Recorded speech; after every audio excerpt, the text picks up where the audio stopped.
hit, hit, hit, hit, yo!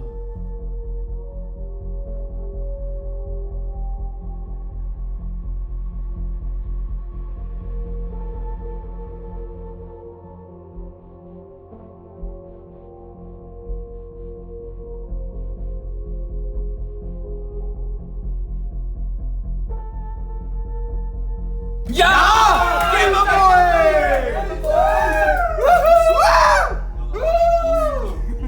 Hast du auf die Straße gehabt?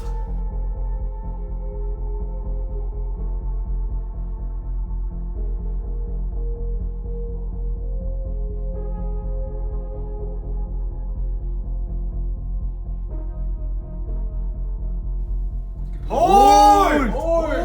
Hold! Hold the baby! Hold the baby! Hold the baby!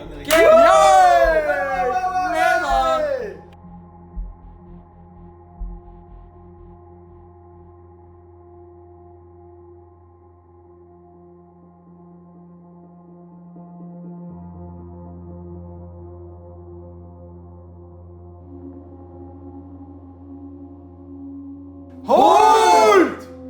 Yeah! Hold! Hold. Hold! Easiest hold of my life. Ja!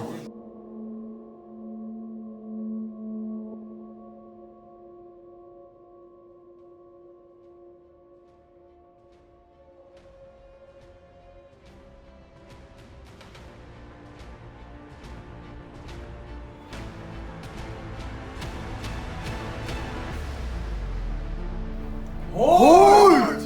Hold! Ace! Hit! Hit! Hit! Hit!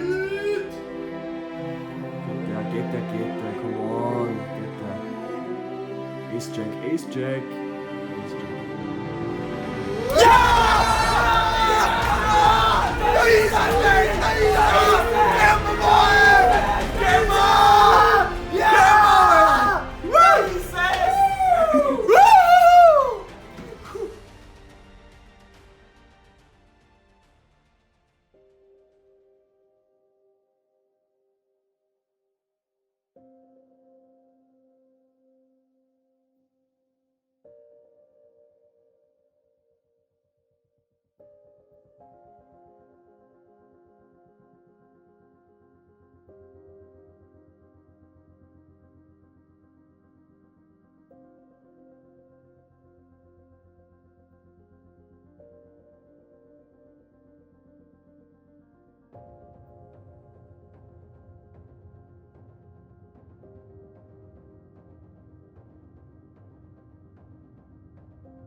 Hit!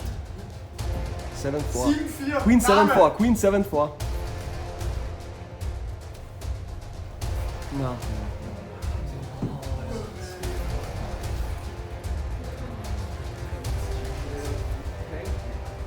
War er früher schon. Lass auslaufen!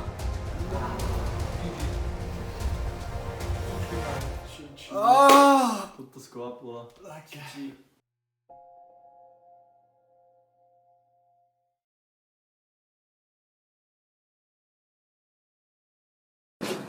Oh, Mario, Du bist ja auch da. you won yesterday. I did. How much did you win? Which tournament? What tournament? I got the second in the daily $250 main on Pokercode. Yeah, it was a nice run. I did 2 other deep runs where I got 9th in the $50 and 25th in the $109 thrill on Stars. So it was a fun grind. Yesterday. All in all, a great grind. Yeah, I lost about 10k in the first 5 grinds, and with the session yesterday I'm approximately back to even. So yeah, it's swinging. It's always that even if you have a big score and it looks like you profit, you maybe in reality you get back to even or you're still down. So In the long run, it should be established to have a positive win rate, and but in the short term, you can have pretty big swings.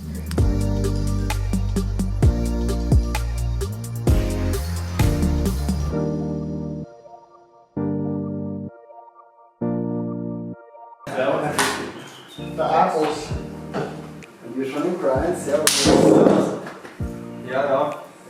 Ja, da kommst du. Jetzt kommt der Internet-Connection.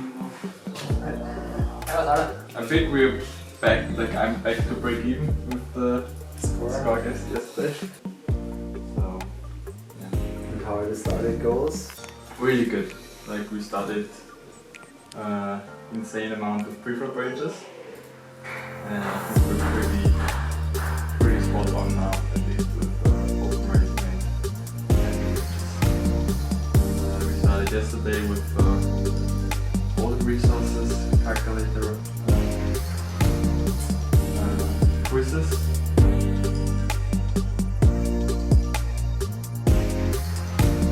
I wasn't 100% sure if I do have a profitable rejam,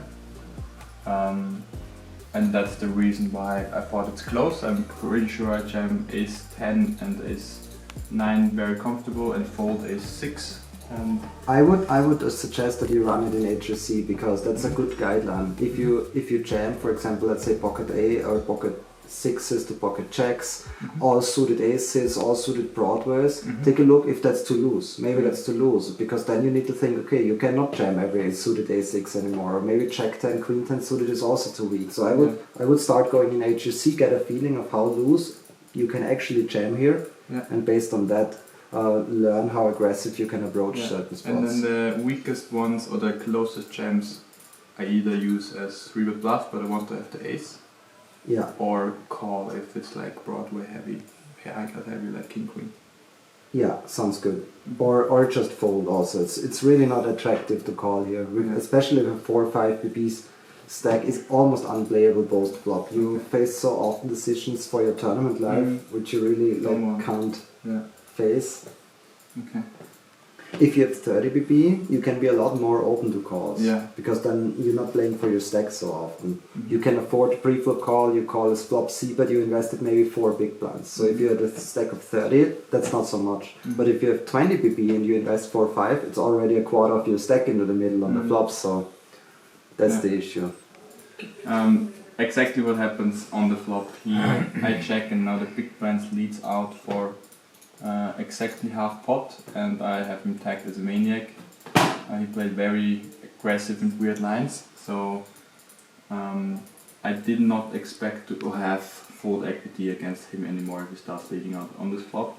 So my question was, do I really want to check jam in mostly jack X here, or is it better for me to just take the turn and see if he maybe I think you could argue with both lines, but the way I think you can take it away for yourself and how I approach it is also out of position, always go for the more aggressive line, and in position always go for the more passive line. You just have better playability on the turn. If you're in position and you can see what is he doing, it's just a lot more comfortable. So if I'm in position, I call it. But as it's out of position here, I think the check jam is still the better line, and I do believe you have some fold equity.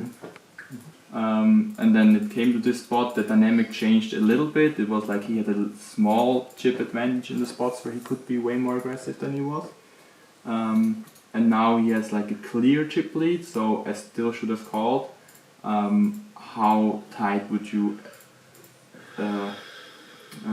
cut down your clear check calls if you notice a pattern like that? I think you might. It's easy to misinterpret his aggression here, because how do you think should his isolating range look like in ICM especially? But even in Chippy a little bit, but even more in ICM, what hands should he isolate? In the Chippy V, I think that the small offsuited connectors are good hands to isolate. Like 5, 6, 7, 6, 5, 6, 6, 4, 5, 3 offsuit. And in a Chippy V, I don't know how that changes.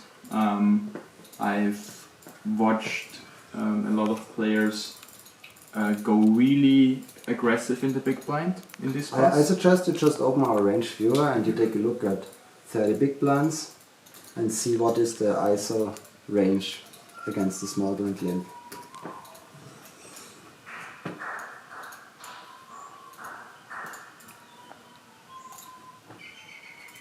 Exactly. Okay, so we could. So if you take a look at it now, how would you describe the range? We want to have pot coverage on most runouts, and we just use our lowest equity hands. We don't want to use suited hands because they have enough equity to see the flop, and then we just use our lowest equity hands and mostly discreet. And also it's nice to have high cards in our ISOing range. Right. The things you said are not in particular wrong, but I would make it a lot easier. I would actually say it's either really clear value hands or it's just real bluffs. It's like you can take complete crap hands. You can see 7 deuce off, 50%, 3 deuce off, 50% isolate. So 4 5 or those connectors are not the main hands I get in mind, like what do I want to ISO. I just really take crap hands. I want to balance my really strong hands with just like crap hands. And you described, you've seen him check back hands like 6-5 suited or maybe 7-5 suited, and that's not a sign that he's passive in particular, because he should check back those hands quite a lot. If he had 6-5 offsuit or maybe 7-3 offsuited, maybe he would have isolated. So that's what I mean, maybe you misinterpret his aggression if you say, oh, he checked back 6-4 suited. For me, that's not a sign of a player being passive. It's just a hand which really makes sense to play passive. And in ICM, you can polarize even more. For example, check 10 suited might not be a race for value anymore in ICM. And maybe you just check back 6-4 suited all the time, and instead you take 5-2 suited. So it's even more polarized between even better hands or even worse hands.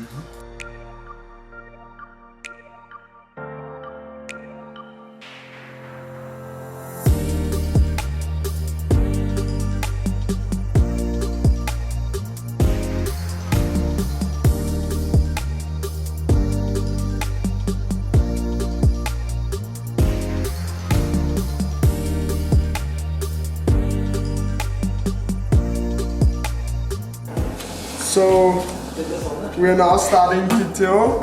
It's a poker training site built by Dominic Nietzsche and some German poker pros, and it's the first of its kind. It's a GTO based site where you can learn post-flop basics and try to understand the game theory behind a lot of spots.